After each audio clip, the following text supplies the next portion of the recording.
আমরা এই মুহূর্তগুলোর জন্য নিজেদের প্রস্তুত করেছি এবং সব ধরনের পরিস্থিতির জন্য পরিকল্পনা করেছি। আমাদের প্রিয় ইমাম খামেনির শাহাদাতের পরের সময়ের জন্য পরিকল্পনা করা হয়েছে।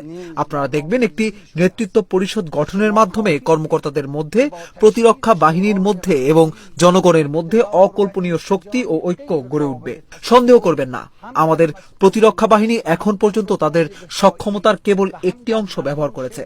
আমেরিকান ও ইসরায়েলিদের সঙ্গে আমাদের হিসাব এখনো বাকি রয়েছে। এখানেই খুব স্পষ্ট ও পরিষ্কারভাবে আমি ট্রাম্প, নেতানিয়াহু এবং তাদের এজেন্ট ও সহযোগীদের বলছি, আমি পুনরায় বলছি, এই দুই অপরাধী এবং তাদের সকল সহযোগীদের উদ্দেশ্যে বলছি, তোমরা আমাদের লাল সীমা অতিক্রম করেছ এবং এর মূল্য তোমাদের দিতেই হবে। আমাদের জন্য এটি শুধু অস্তিত্বের যুদ্ধ নয়, বরং বহুদিনের দমিত ক্ষোভ, যার চূড়ান্ত প্রতিশোধের সময় এখন এসে গেছে। ইরানের কোটি কোটি অনুগত মানুষের সমর্থন এবং দ্বাদশ শিয়া ইমামের বিশেষ অনুগ্রহের উপর বিশ্বাস রেখে যার পুনরাগমন আল্লাহ ত্বরান্বিত করুন। আমরা তোমাদের এমন আঘাত করব যে তোমরাই ভিক্ষা চাইতে বাধ্য হবে। তোমরা দেখবে তোমাদের কল্পনার ভ্রান্ত ধারণা কয়েকদিনের বেশি স্থায়ী হবে না।